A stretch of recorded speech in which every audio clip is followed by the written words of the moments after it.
दाशे सुसाधक संगमिता अनिको सिरुम अंशंगे दायकत्वे योगित विसंघा मागतन में सिद्ध करना एवं प्रकाशी अध्यक्ष तुमसे इतने आशीर्वाद ऐसा मागते में अपन बाधित हुआ तो ये प्रसादकारी परिपाल तुम्हारी साकार प्रसादकारी सुसाधक तुम्हारी सा सिरुम राज्य निमित्त अधिकारी बात करोगे स्थान तो होगे एवं प्रकाशी और Last pahai ada orang ada ada seorang pelaku dalam masa kedua usaha anak kedua ada seorang mesti ini dalam desa pikul sudah bersama dan kita kerana di dalam desa pikul sudah terlibat kalau gauri pada masker pun dan anak kedua kalau paham seri bagaimana dalam pasari nyuci dalam cara gauri स्वास्थ्यविधि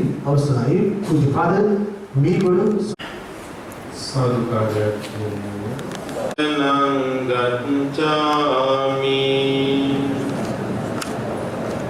ततियम्पि बुद्धं शरणं गच्छामि ततियम्पि सुरामेरय मज्जपमा दत्ताना वेरमणि सिक्खापदं समादियामि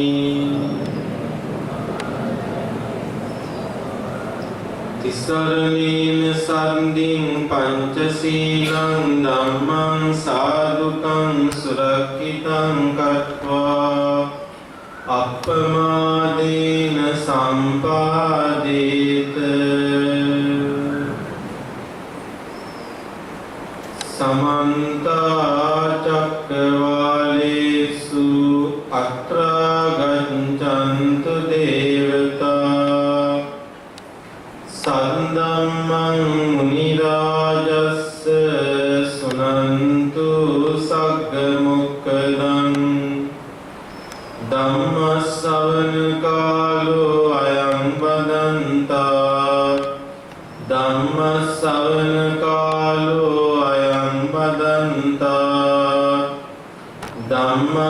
धम्मश्रवणकालो अयं वदन्तः नमो तस्स भगवतो अरहतो सम्मा सम्बुद्धस्स नमो तस्स भगवतो अरहतो सम्मा सम्बुद्धस्स नमो तस्स भगवतो अरहतो सम्मा सम्बुद्धस्स अनुपुम्मेन मेधावी रोकं कनी कनी कम्मारो रजतस्येव निन्धमे मलमन्तनोति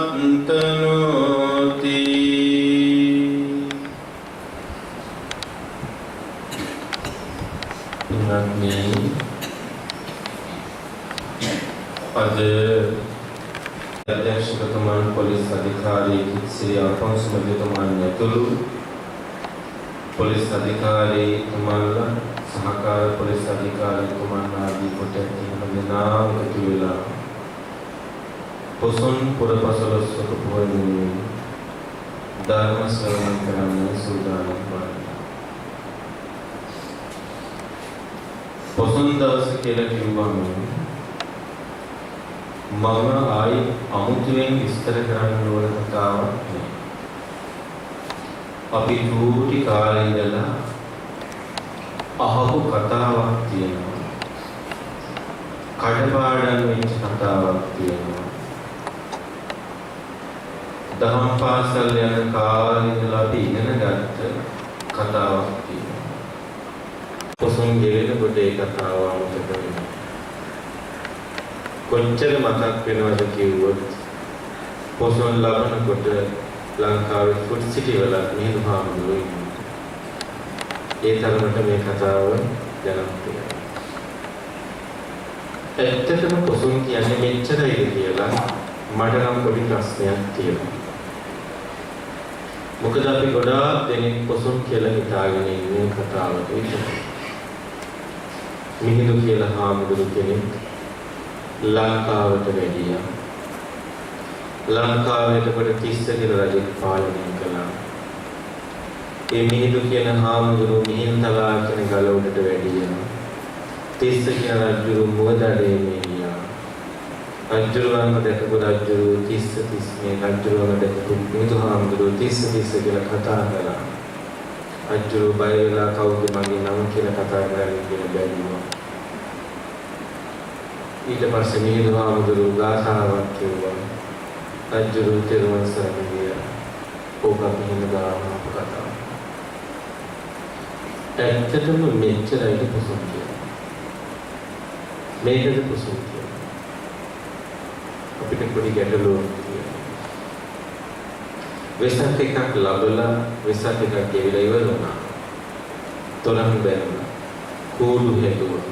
ලයිට් දැම්මා. කෝඩු කැරකුණා. දානසල් දුන්නා. සින්දු කිව්වා. භක්ති ගීත කිව්වා. වෙසක් ගෙවුණා. අරොක්කම ගලවලා දැන් වෙසක් ඉවරයි. දැන් පොසොන්. මේක ඇතුලේ අපිට පේන්න තියෙන්නේ මේව කිව්වට තරහ වෙන්න එපා. නමුත් මේ පාරට බැස්සම අපිට පේන්න තියෙන්නේ වෙසක් එකයි පොසොන් එකයි ජයතම මාකට් වෙනවා කියන එක. නමුත් ඇත්තටම අපි කොයිතරම් දුරට ප්‍රතිපදාවකින් වෙනස් වෙලාද ගුණධර්ම වලින් වෙනස් වෙලාද කියලා ගැටලුවක් තියෙනවා. මම කැමති අද මේ පොසොන් කතාව තව ටිකක් ලොකු කරන්න පුළුල් කරන්න. එතකොට මේක ඇතුලේ තියෙනවා අපිට නොපෙනෙන පැත්තක් අහුවෙනවා. හරි. මිහිඳු හාමුදුරුවෝ කියන්නේ කාගේ කවුද? කාගේ කවුද? දැන් අමති ආරක්ෂකයන් කියලා නමන්නේ මට උත්තර දෙන්න බැහැ. ධර්මාශෝක රාජ්‍යයේ පුතා. සංගීතාචරණය කියන්නේ දුක. ධර්මාශෝක කියන්නේ ධර්මාශෝක විතරයිද? ධර්මාශෝක කියලා කියන්නේ එක්තරා යුගයක ඉන්දියාවේ ලේවලින් දෙක මිනිස්සු හරි අවුරුදු 4ක පොඩි එකෙක්ගේ විදිහට නෙමෙයි යන්නේ. දැන් මේ කවුද යන්නේ? නිග්‍රෝධ සාමණේරයන්. අර සින්දුවේ සෝරත හඳුරෝගේ කියන නියම අශෝක පණිවිඩයක් කියන්නේ මාර්ගාව කියන්නේ නේද? වෙන හිතනවා මේ නිකන් කාලා ඉන්න දරුවෝ තෙලේ වැඩි වෙලා නැහැ. සූර්යාගේ පරිහාඳුර වගේ කියලා ඒත් ඒවා. හැබැයි මේ පුංචි මිනිස්සයා මේ සුද්ධ මිනිස්සයා මේ පුංචි ජීවියා ඥාගේ වයසට නුගුලනා කරන්නේ ශාන්තභාවයක් කරන්නේ. මෙයාගේ වයසට නුගුලනා කරන්නේ නිවීම සංවරය මොංගලන් තිබෙනවා. අශෝකව කිලිපලා යන්නේ මේ ගුණයට. යබෝ රජෙක් වෙච්ච මගේ ළඟවත් නැති සාන්තකම මේ පොඩි කාරකෝ. රජෙක් වෙච්ච මගේ ළඟවත් නැති නිවීමක් සාන්තකම සංවරය සතුට මේ පොඩි කිට්ටකම. අසෝක වහාම මාළිගාවට පණින්නේ. නිග්‍රෝධ පොඩි හාමුදුරුවෝ මාළිගාවට වඩිනවා. මේ මාළිගාවේ මිනිස්සේ පස්පෑගුවා කියලා කියන්නේ පුදුමයක්. මරණවලින් මරණය හැමතැනම හොල්මන් කරපු ලේ ගඳ ගහපු වදකාගාරයක් වගේ වෙච්ච මාළිගාවට අවුරුදු 7ක පුංචි එකෙක් බඳිතුනේ. මාළිගාවේ මතු මහල් තලයට වැඩියට පස්සේ අශෝක කියනවා ස්වාමීනි කැමති ආසනයක් ගන්න. කොහෙද කියන්නේ නැහැ. ඉතින් පින්වතුනි මේ රජුගේ ඇස් දෙක කොහේ හිටින්නද වෙනද? මගේ නම කියනකොට වෙවුලන රටක මගේ නම කියනකොට මිනිස්සුන්ට මුත්‍රා යන රටක අවුරුදු 7ක පොඩි එකෙක් ඇවිල්ලා කැමති ආසනෙ ඉඳගන්න දුන්නා. මගේ සිංහාසනෙ ඉඳගන්න. අසෝකගේ ඇස්තේ උඩින් දෙන්නේ. උස්ම නවතින්න දෙන්නේ. අසෝක ළඟට ගිහිල්ලා අහනවා. ස්වාමී ඔබ වහන්සේ කාගේ කවුද? කවුද ඔබ වහන්සේට මෙච්චර සාන්ත වෙන්නේ? මෙච්චර සංවර වෙන්නේ? මෙච්චර නිවෙන්නේ? මෙච්චර සතුටින් ඉන්නේ? ඔබ වහන්සේගේ ගුරුවරයා කවුද? වරද හැටියට දැකලා වරදින් නැගී සිටීමේ අදහසක් තියෙනවා. මම මේකෙන් ගැලවෙනවා. මේක වැරදි. මම මේකෙන් මිදෙන්න ඕන. අවංක අරමුණක් තියෙනවනේ මම මේක ගැලවෙන්න ඕන. ආන්නේ අරමුණ තියෙන එකට තමයි කියන්නේ කපටි වෙන්න බෑ, වංචනික වෙන්න බෑ, අවංක වෙන්න ඕන. එතකොට ගැලවෙන්න පුළුවන් කවදාද? මිදෙන්න පුළුවන් කවදාද? නිවැරදි වෙන්න පුළුවන් කවදාද? හැබැයි තමන් වැරදි කියලා පිළිගන්නේ නැති මිනිස්සු ඉන්නවනේ. තමන් වැරදි කියලා පිළිගන්න බැරි මිනිස්සු ඉන්නවනේ. කවදා මේ සංසාරේ ගොඩ යන්නේ. අසගානක් අස්තරු ටික පාළු වෙන දවස වෙනකන් හැම මිනිස්සෙක් ඉන්නවා. එහෙම නේද? බලනකොට ආනන්ද මෛත්‍රිය හඳුරු ලස්සන ලිපියක් ඉදිරියට 1950. නායක හඳුරුවේ ලිපියේ ලියනවා මාතෘකාව ලංකාවට බුදුරජාණන් වහන්සේ වැඩිය. හරි මම ඒ ලිපිය කියවන්නේ ඒ ලිපිය ඉවර කරලා තියෙන හැටි තමයි මම කියන්නේ. ලස්සන ලිපිය. ඒ ලිපිය ඉවර කරන්නේ මම දන්නවද නායක හඳුරු. ඒතකොට නායක හඳුරු කියන්නේ තරුණ හඳුරු කෙනෙක් බලන්න. ඒ ලිපිය ලියන අන්තිමට වැරදිලා හරි ලංකාවට බුදුහාමුදුරුවෝ වැඩිවොත් ලංකාවේ හාමුදුරුවෝන්ගෙන් භාගයකටත් වැඩියයි බෞද්ධයන්ගෙන් භාගයකටත් වැඩියයි මේ බුදුහාමුදුරුවෝ කියලා පිළිගන්නේ නැතුව ඉන්දියාවට යනවා බුදුහාමුදුරුවෝ. ඒක තමයි ඉතිවත. මේ බුදුහාමුදුරුවෝ කියලා පිළිගන්නේ නැහැ කියනවා. මොකද අභිබුද්ධ ධර්ම කියලා හිතාගෙන ඉන්න එකයි ඇත්ත බුදුහාමුදුරුවෝගේ බුද්ධ ධර්මයි දෙකක්. එතකොට අපේ එකට පාර වැදින හින්දා මේ ආපගෙන බුදුහාමුදුරුවෝ කියලා පිළිගන්න ලෑස්ති නෑ. එතකොට ඒ කෙනාගේ එළියට යවන එකයි අපි කරන්නේ. මේ අවාසනාව අද අපි මොකද? එදා නායක හඳුරු 50 ගණන් වල කියපු අවාසනාව අද අපි අදත් මොකද? මොකද අද බුද්ධ ධර්ම කියලා අපි හදාගෙන තියෙන ටික වෙනම ටිකක්. ඇත්තටම බුදුරජාණන් වහන්සේගේ ධර්මයේ කියන එක වෙනම ටිකක්. දැන් අපි ළඟ ඕන තරම් වැරදි තියෙද්දී අපි ළඟ ඕන තරම් අගුණ දුර්වලකම් තියෙද්දී අපි හිතනවා අපි පොඩි ආඩෝප සාඩෝප දේවල් ටිකක් කළොත් තියෙන එක තමයි බුද්ධ ධර්මය. මම තරංග ගහනවට විරුද්ධත් නැහැ, කෝඩු හදනවට විරුද්ධත් නැහැ, බෝධි පූජා කරනවට විරුද්ධත් නැහැ, ඕන පූජාවකට විරුද්ධ නැහැ. ඒව වෙන්න ඕනේ මොකද අපි කරනවා. හැබැයි ප්‍රශ්නේ තියෙන්නේ ඒව කරනවා නම් ගුණධර්ම පොතක් තියාගෙන අපි වැඩ කරන්නේ. ඔයත් අවංගව කියන්නේ තොරණ පිටිපස්සේ බෝතල් පාටියක් නම් ඒ තොරණෙන් ඇති වැඩක් නෑ. තොරණ පිටිපස්සේ අරක්කු සාදයක් නම් ඒ තොරණෙන් ඇති වැඩක් නෑ. අපේ ගුණධර්ම කොතනද තියෙන්නේ? ඒ ගුණධර්ම තියෙන තැන තමයි බුද්ධ ශාසනය තියෙන්නේ. ඒ නිසා හොඳට මතක තියාගන්න ගුණධර්ම වලට හෙන ගහලා යන තැනක ගුණධර්ම ටික නැති වෙච්ච තැනක ශාසනයක් ඉතුරු වෙන්නේ. මොකද ශාසනය කියලා කියන්නේ තොරණ ටික නෙමෙයි. ශාසනය කියලා කියන්නේ බෝධීන් වහන්සේලා ටිකවත්, චෛත්‍ය ටිකවත්, පන්සල් ටිකවත්, සිවුරු ටිකවත් නෙමෙයි. අටපිරිකර ටිකවත් නෙමෙයි. ශාසනය කියලා කියන්නේ ගුණධර්ම. අපේ ගුණධර්ම ඔයත්තන්ගේ ගුණධර්ම. මේ ඔයත්තන්ට විතරක් කියනව නෙමෙයි. භික්ෂුන් වහන්සේලා මේ ශාසනයේ සිල්වත් වෙන්නේ නැත්නම් ප්‍රතිපත්ති පුරන්නේ නැත්නම් එදාට ශාසනය ඉවරයි. කොච්චර සිවුරු තිබුණත්, කොච්චර හාමුදුරුවෝ හිටියත්, කොච්චර කට්ට ගෑවත් වැඩක් වෙන්නේ නැහැ. ඔයත්තන්ට ඒ ටික හිමුම තමයි. ඔයත් කොච්චර බෞද්ධ වුණත් සුදු වෙනද පිළිකර පූජා කළත් ගුණධර්ම නැත්නම් ශාසනය දාතිවල ශාසනයක් නෑ. මොකද බාහිර ආඩෝප සාඩෝප විතරයි නම් ශාසනය කියලා කියන්නේ. එහෙනම් කතෝලික ආගමෙත් ඒකද තියෙනවා. ඉස්ලාම් ආගමෙත් තියෙනවා, හින්දු ආගමෙත් තියෙනවා. දැන් කතෝලිකයන්ට නත්තල්ට හදනවනේ, තරු හදනවා, බේත්ලෙහෙම් හදනවා, නත්තල් ගස් හදනවා, නත්තල් පප්පල එනවා. හින්දු ආගමෙත් තියෙනවා, ඉස්ලාම් ආගමෙත් තියෙනවා. ඉතින් අපි ඔය ටික නම් කරන්නේ, ඔච්චර නම් කරන්නේ වැඩක් නෑ. ඊට වඩා දෙයක් අපේ ළඟ තියෙනවා. ඊට වඩා ගුණධර්මයක් අපේ ළඟ තියෙනවා. ඒ නිසා අපි හොඳට මතක තියාගන්න ඕනේ, ඇත්තටම පොසොන් දවසේ අපිට බුදුරජාණන් වහන්සේ මේඝමාරහතන් වහන්සේට පණිවිඩය දුන්නා. අපිට වෙනස් වෙන්න පුළුවන්. අපේ ගුණධර්ම දියුණු කරන්න. ගුණධර්ම දියුණු කරනවා කියන එක ඇවිල්ලා කැලේට ගිහිල්ලා කරන වැඩක් නෙමෙයි.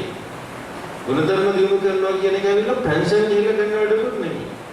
ගුණධර්ම දියුණු කරනවා කියන එක ඇවිල්ලා ළමයි කසාද බන්දලා දේපල පවරලා ඔක්කොම වෙලා මරණ මංචකේ කරන වැඩකුත් නෙමෙයි. ගුණධර්ම දියුණු කරන්න ඕනේ මේ වැඩ කරන ගම, මේ මහපාර යන්නේ ගම, මේ රස්සාව කරන ගම, මේ ඔෆිස් එකේ ඉන්න ගම, ඔබේ රාජකාරිය, ඔබේ ගුණධර්මය ගන්න. ඔබේ පෞල් ජීවිතය ඔබේ ගුණ සාගරය කරගන්න. මේ දැන් කරන්න පුළුවන් දේ ගුණධර්ම දියුණු කරනවා කියන්නේ. මොකද නැත්තම් හිතනවා මම ටිකක් බුද්ධ ධර්ම පැත්තට නැඹුරු වෙන්න ඕන පෙන්ෂන් ගියාට පස්සේ. මම ටිකක් බුද්ධ ධර්ම පැත්තට නැඹුරු වෙන්න ඕනේ මේ ළමයි ටික කසාද ගන්නට පස්සේ. කොහොමද වැඩ ළමයි ටික කසාද බඳින්න ඕනේ බෞද්ධනේ. ළමයි ටික කසාද බඳින්න ඕනේ එතකොට සීල කරනවා. ගුණධර්ම පුරුදු කරනවා. නේ. මේ දැන් කරන්නේ.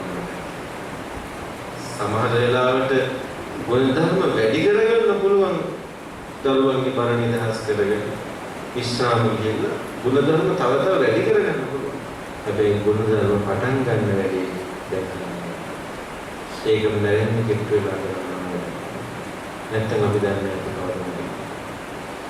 ඒ නිසා අපි ගුණධර්ම පුරුදු කරනවා. ගුණධර්ම කියලා කියන්නේ මේ මහා ලොකු දේවල් නෙමෙයි. අපේ අභ්‍යන්තරයේ මොනවා හරි ගුණයක් ටික ටික දියුණු වෙනවා. එහෙම දියුණු වෙනකොට තමයි අපේ ජීවිතයේ ලොකු සතුටක් උපදින්නේ. මගේ ළඟ මේ ගුණය තියෙනවා කියලා. බලන්න මිනිස්සු වෙනස් වුණාම මිනිස්සුන්ගේ ගුණ වෙනස් වෙනකොට ඒව විශාල ආශිර්වාද ශක්තියක් වෙනවා. ඒක පුංචි ඒවා නෙමෙයි, ඒවා මහා සත්‍ය ක්‍රියා වෙනවා. එහෙම නැතු ඒත් කියලා පළතුරු වට්ටි අරගෙන මල් වට්ටි අරගෙන කොච්චර බෝධියලන කැඹුරුවත් බෝධියෙන් පිටක් හම්බෙයි කියලා හිතන්න එපා. අපි තුල ගුණයක් නැත්තම්. බලන්න පිටුතුනේ කියන්න දුකයි. දැන් අද ඉහිල්ල බලන්න කැලණියට හරි බෙල්ලන්විලට හරි අද හැන්දෑවට කියන බැලුවොත් එහෙම හිතනවා අනේ බෝධිය ගහක් වෙච්ච එකම හොඳයි. වැරදිලා හරි මිනිස්සෙක් වුණා නම් එහෙම ඉඳලා ඉවරයි. ඔය කියන්නේ ඔක්කොම අහන්න එපා. ඔය කියන ටික ඔක්කොම කරලා දෙන්නත් එපා. දැන් ඇත්තටම බෝධිය ළඟට ගිහිල්ලා අපි ඉල්ලන්නේ බෝධියේ තියෙන ගුණධර්මවත් බුදුරජාණන් වහන්සේගේ ගුණේවත් දෙන්නේ සීකර මොකද්ද? අපිට ඉන්න එක කරන්නේ. හැබැයි අපිට බෝධි වහන්සේලාට කියලා බෝධි පූජාවක් කරන්න පුළුවන් සත්‍ය ක්‍රියාවක් කියලා. කොහොමද? මම අහවල් දවසේ ඉඳලා අහවල් දවස් වෙනකම් මේ වැරද්ද කළා නෑ. මේ සත්‍ය බලයෙන් තුනුරු වෙන සත්‍ය නම් මගේ මේ සීලේ සත්‍ය නම් මට මෙහෙම දෙයක් වෙන්න. මගේ දරුවා සනීප වෙන්න. මගේ ස්වාමියා සනීප වෙන්න. කියලා ධර්මික ප්‍රාර්ථනාවක් කරන්න. ප්‍රබලයිද නැද්ද? මොකද කියන්නේ? ප්‍රබලයි. අඩවිලි කරක් හරි මල් ටිකක් හරි පහන් ටිකක් හරි හඳුන් කුරු ටිකක් හරි පූජා වට්ටියක් හරි පළතුරු වට්ටියක් හරි අරන් ගිහිල්ලා කන්නලව කරනවට වැඩිය හොඳට බුදුන් ඇදලා සත්‍ය ක්‍රියාවක් කළොත් එහෙම ගුණධර්මයක් සත්‍ය කරගෙන ප්‍රබලයිද නැද්ද? ප්‍රබලයි. ඒ සත්‍ය ක්‍රියාව කොච්චර ප්‍රබලයිද කියනවා නම් අඟුලිමාල විරුද කියන්නේ මොකද්ද? සත්‍ය ක්‍රියාව. අඟුලිමාල කියන්නේ කවුද? 999 මිලිමරු මනුෂ්‍ය කවුද?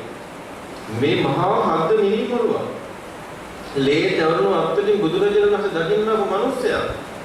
අමු මිනිකුණු ගඳ ගහන මාලයක් කරේ දාගත්ත මිනිහා. අන්තිමට මේ සම්බුද්ධ ශාසනයට ඇවිදලා අර පාරයිනේ බඩදරු අම්මට දරුවා වදන්න බැරුව කැලගා හිටපු අම්මලාකට ගිහිල්ලා මොකද කියන්නේ? යතෝහං භගිනි අරියාය ජාතිය ජාතා නාමිජා භගිනි නංගී අරියාය ජාතියට මේ ආර්ය ජාති උපන්න දවස් ඉඳලා මම පුරා භූමික් මරනවා. මිනිමරු. හැබැයි කියනවා මේ ශාසනය මම ආයෙ උපන්නා. මේ ශාසනය මම බැරිලා උපන්නා. මට වැරදුනා. මම ඒ වැරද්ද හදාගත්තා. මේ ශාසනය උපන්න දවස් ඉඳලා මම වැරදිලා. අනේ ඒ සත්‍ය වලින් ඔබට යහපත් දරුවෙක් වෙන්න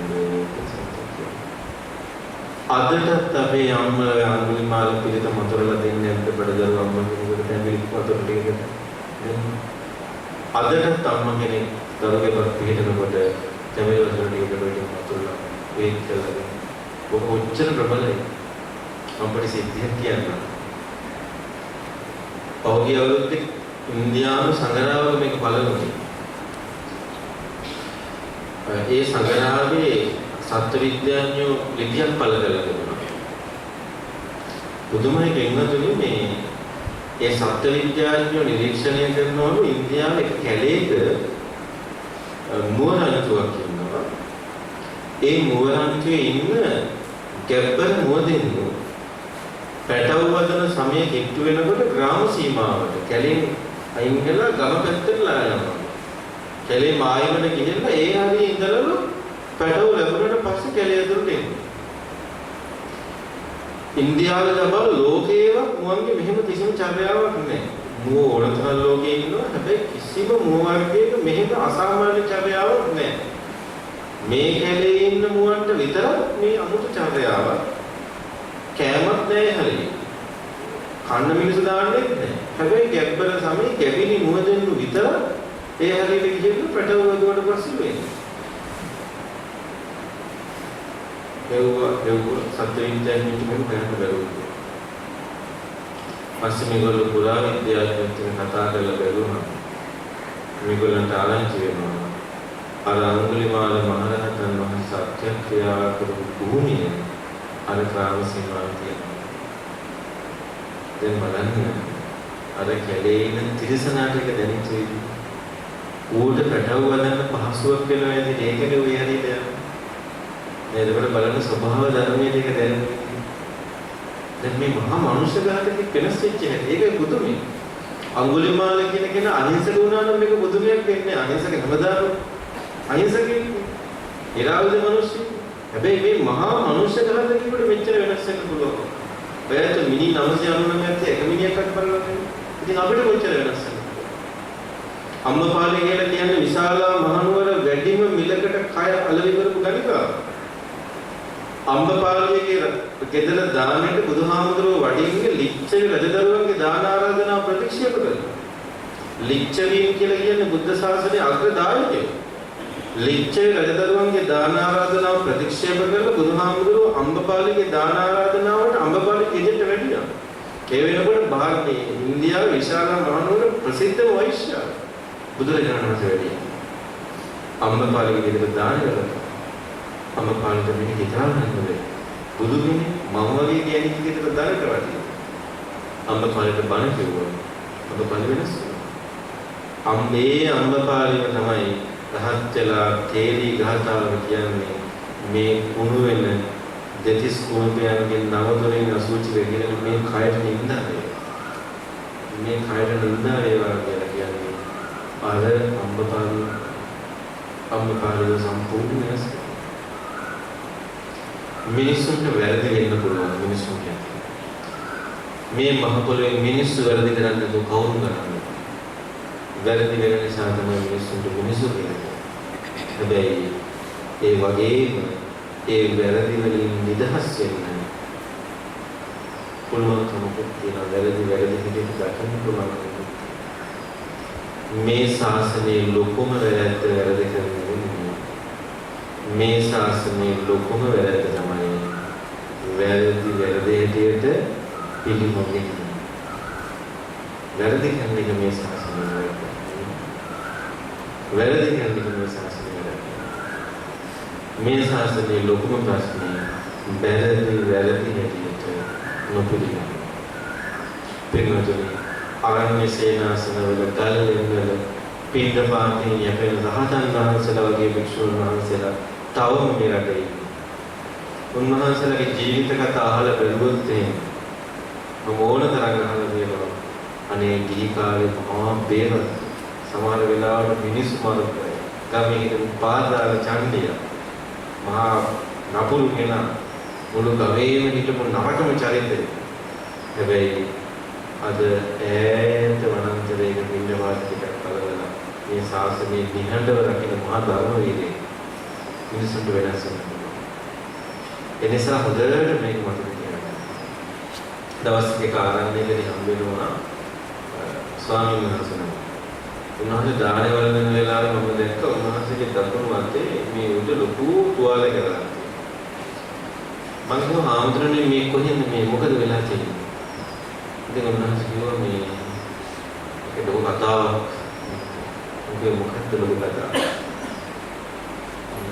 මෙතන ලොකු පාච්චයක් තිබුණා. ඒක දැන් මහාන වෙනකොට දැන් මේකත් එක්ක මහාන වෙන්න බැරි හින්දා මේක සැක්කමක් කරලා කපලා අයින් කරලා තමයි මහාන වෙන්නේ. මම පච්චෙකට වෙයි. මම ගමේ හිටපු නරකම මිනිස්සයා. මාව නරකම මිනිස්සයා වෙන්න හේතුවක් තිබුණා. ඒකේ තාත්තා බස්සේ යුනේ. ඒකේ තාත්තත් එක්ක තිබිච්ච පෞද්ගලික කොන්තරයකට තව බස්සේ යුනේ. ඒකේ තාත්තව බස් යදේට යට කරලා මරලා. ඒ තාත්තව අනිත් බස් එකට යට කරලා මරන වෙලාවෙ ළඟ හිටියා. මෙයා දැක්ක මෙයාගේ තාත්තා බස් එකට යට කරලා. මෙයා එදා හිතාගත්තා කවදාද මම ලොකු වෙලා මෝ මරනවා. එදා ඉඳලා හාමුදුරනේ මම ඉස්කෝලේ කට්ට දැම්මා. එදා ඉඳලා මම ගමේ ඡන්දිත් එක්ක එකතු වුණා. ගමේ කරපු හැම නරක වැඩක්ම මම කරා. එදා ඉඳලා මම ආයුධ හැදුවා තාත්තා මරපු මිනි මරුව මරන්න. මගේ නම් මොකද උල්පියක් තිබුණා. මම ගමේ යාළුවොත් එක්ක එකතු වෙලා ඒක හදාගත්තා. අවුරුදු 18ක් විතර වෙනකොට මම හොඳට හරක් මස් කාලා ඉදි මස් කාලා එක හදාගත්තා. මම කවදා හරි තාත්තා මරපු යාළුවා මරන්න ඕනේ කියලා. දවසක් දා හිතුණා දැන් වෙලාව හරි මම ඌ මරන්න ඕනේ. මම මේ මිනි මරුව මරාගෙන බස් එකට නැග්ගා. බස් එකේ යනකොට බස් එකේ සින්දු දාන බස්වල එදා කරුණට බණක් දාලා ඉන්නවා. දැන් මෙයාට අර ගමන යනකම් අර බණ අර බණේ මාතෘකාවේ මනුෂ්‍ය ධර්මයට අනුසරණ මේ බණ අහගෙන යනකොට මෙයාට හිතුණා අනේ මොන කරුණක් කරනවද කියලා.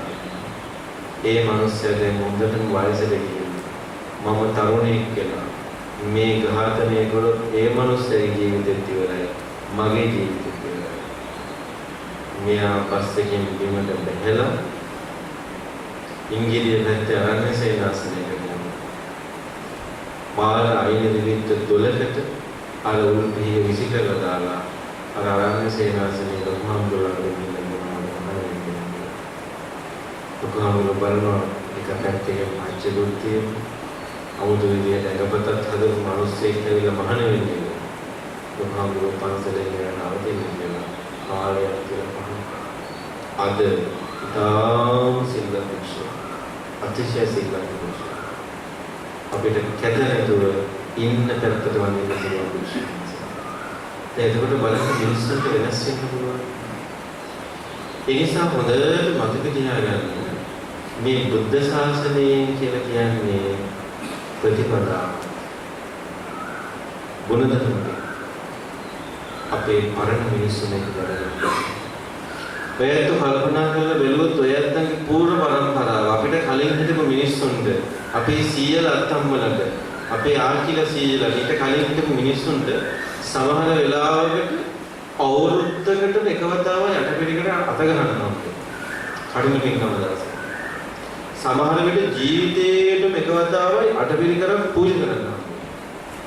අද වගේ මේ අටපිරිකර පොලින් අටපිරිකර සල්පින්නේ මුළු ජීවිතේටම එකවතාවක් ඕන නම් අපේ අත්තම්මල සීයලා අටපිරිකරක් පූජා කරලා මානසලකට සල්ලි දෙකවල ජීවිතේටම එකවතාවක් අටපිරිකරක් අත ගහලා ඇති අවුරුද්දකට සැරයක් හදන්න වෙනවා.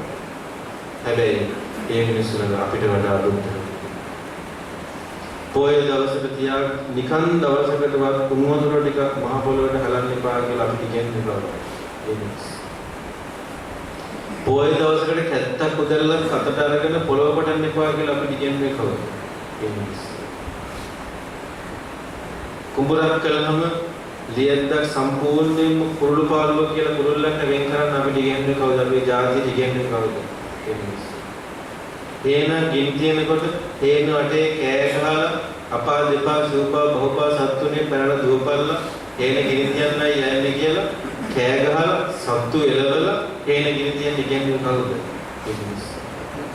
ඒ මිනිස්සු අපිට වඩා බෞද්ධද නැහැ. ඒ මිනිස්සු අපිට වඩා පොහොසත්ද නැහැ.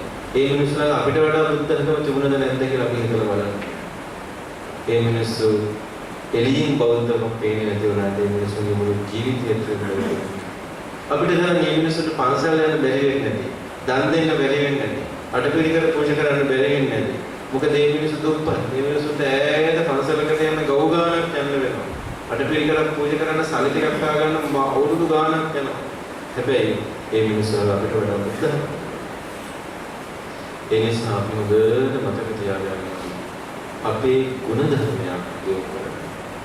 පළවෙනි දේ තමයි මිනිස්සුන්ගේ අතින් වැරදි වෙන්නේ. ඒ වැරදි වෙන්නේ. සත්තු මරණ කෙනෙක් හිතනවා සත්තුයින් අපිට මරන්න තමයි. සත්තුයින් අපිට මරණ කන්න තමයි කියලා හිතනවා. එයා හැමදාම මොකද කරන්නේ? සත්තු මරන. එයා හැමදාම සත්තු මරන්නේ.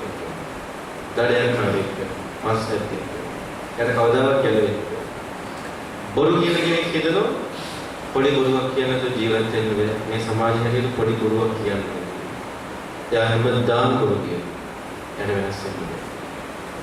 අලකුණ කෙනෙක් හිතම වැඩි මොන්නේ ඉඳලා පොඩි අඩියක් ගන්න. ඒව නැතුව යාළුවොත් එක සමාජය ආශ්‍රය කරනද පොඩ්ඩක් පිටවට සමන්නේ මම කාටවත් කරදරයක් කරන්නේ නැහැ කියන හරි ආඩම්බරේ කියලා ඉන්න නේද සමහර කෙනෙක් මම කාටවත් කරදරයක් කරන්නේ නැතුව කොහොම බිව්වත් එයා හැමදාම බොනවා. මොකද ඒක වැරද්දක් කියලා දකින්නේ එයා හිතන්නේ හරි කියලා. අනුන්ගේ දේ හොරෙන් ගන්න කෙනා හිතනවා දැන් මම පොඩ්ඩක් ගත්තට මොකද වෙන්නේ? අරගොල්ලෝ අච්චර ගන්නවා නම් මේගොල්ලෝ මෙච්චර ගන්නවා නම් මම පොඩ්ඩක් ගත්තට මොකද වෙන්නේ? මේ ගගකින් මූදකින් වතුර ටිකක් ගත්තා කියලා ගගක් මූදක් හිතෙනවා. ඒ නිසා දුප්පත් නම් මේ පොඩි දෙයක් ගන්න එකට ප්‍රශ්නේ කියලා හිතනවා. ඒක සාධාරණීකරණය කරනවා. එයා හැමදාම ඒ නිසා මතක තියාගන්න වැරද්ද හරි කියලා දකින්න කෙනා හැමදාම වැරදි කරනවා. මොකද එයා ඒක හරි කියලා දකින්නේ. එයා කවදාවත් වැරදි නෙමෙයි. මේ වැරද්ද කරන්නේ. වැරදි හරි කියලා හිතන්නේ. වැරදි කියන්නේ වැරදි කරනවා. ඒ නිසා ඒ වැරද්දෙන් වැරද්ද ගැලවෙන්න. වැරද්දෙන් වැරද්ද මිදෙන්න. ප්‍රතිපත්ති කරන්න. ගොඩක් ඕනේ හිතන්න පහුගිය පොසොන් දවස් ටික ගත්තොත් පහුවෙලාගේ වෙසක් දවස් ටික ගත්තොත් අපි එක වෙසක් පෝයකට එක ගුණයක් දිනු කරගත්තා. එක වෙසක් පෝයකට එක අගුණයක් අඩු කරගත්තා නම් මේ වෙනකොට අපි හැදලා ඉවරයිද නැද්ද? හැදලා ඉවරයි. අපි වෙසක් පෝයවල 20 30 40 50 පෝවල පොසොන් පෝයවල 30 40 50 පෝවල මේ පහුවෙච්ච එක පෝයකට අවුරුද්දකට එක ගුණයක් දිනු කරගත්තා. වැඩිම නැහැ. එක වෙසක් පෝයකට එක පොසොන් පෝයකට හිතනවා මම ලබන අවුරුද්ද එක වෙනකම් මේ වැරද්ද කරන්නේ නැහැ. ජීවිතේට මේක කරන්නේ නැහැ කියලා එකක් ගුණ ධර්මයක්. අවුරුදු 4-5ක් යනකොට මිනිස්සෙක් හැදෙලා ඉවරයි. නමුත් අවාසනාව තමයි අපි හැමදාම ආටෝ ප්‍රසාරවල කරනවා ගුණයක් කියනවා. මේක තවත් එක පොසොන් පෝයක් වුණොත් එහෙම මේ කරන වැඩේ කරන්නේ ඒ නිසා අපිට පුළුවන් නම් හිතන්න මේ පොසොන් දවසේ මිහිඳු මහරහතන් වහන්සේගේ නාමය දේවනම් පිරිස රජුගේ නාමය බාහිර ආර්ය සාධක බුද්ධ ශාසනයේ දෙන ඒ නිසා මේ පොය දවසට තමයි අපේ ගුණ ධර්මයක් දිනු කරගන්න. තවත් එක නිකම් පොසොන් පොයක් ලංකාවේ කඩකාරීන් ලංකාවේ බිස්නස් කාරයින්ට ව්‍යාපාරිකයින්ට වාසි වෙන මාකට් වෙන පොසොන් පොයක් නෙවෙයි මේ පොසොන් පොය අපේ ගුණ ධර්ම දිනු කර අපේ ප්‍රතිපත්ති දිනු කරන පොසොන් පොයක් කරගන්න. මේ පොසොන් දවසේ ගුණයක් දිනු කරගන්න. ඒක ඔයත්ගේ ජීවිතේ කවදාවත් අමතක නොවන පොසොන් දවස. අමතක නොවන පොසොන් දවස. හැම දිනකටම එවන් සුන්දර ආරක්ෂක අංශේ ආරක්ෂක කොට්ටාසේ හැම දිනම මේකට සම්බන්ධ වෙනවා. මේ පින්කමට අපට ආරාධනා කරලා සංවිධානය කරගත්ත අපේ කීර්ති ගණගේ සහකාර පොලිස් අධිකාරිතුමන් ඉතින් මේ හැම දිනම එකතු වෙලා තාම සුන්දර පින්කමක් සිදු කරලා දැස් කරගත්ත පින් දෙවියන්ට අනුමෝදන් කරමු. දෙවියෝ මේ පින් අනුමෝදන් වෙත්වා. පහ ශ්‍රී වජිරලාභ දාම්පස්සේ නියෝජ්‍ය පදාචාර්ය ගෞරව ශාස්ත්‍රවේදී අවසරයි පුජ්‍යපාද මේගොඩ සුඛිත ස්වාමීන් වහන්සේට අද ධර්මදේශනා සිදුකිරීම පදව එම්චර්ෂක කොට්ටාශේ අධ්‍යක්ෂකතුමාගේ එවැගේම එම්චර්ෂක කොට්ටාශේ සියලුම රාජ්‍ය නිවේදිතධාරී වාහකරුන්ගේ එවැගේම එම්චර්ෂක කොට්ටාශේ ස්ථානතුමාන් ඇතුළු සියලුම නිලධාරී මහත්මයාගේ පාද නමස්කාර පූර්වක ගෞරවනීය සුඛිත පුද කරමින් ඔබ වහන්සේට වැළඳුම් ඉතිරි තවම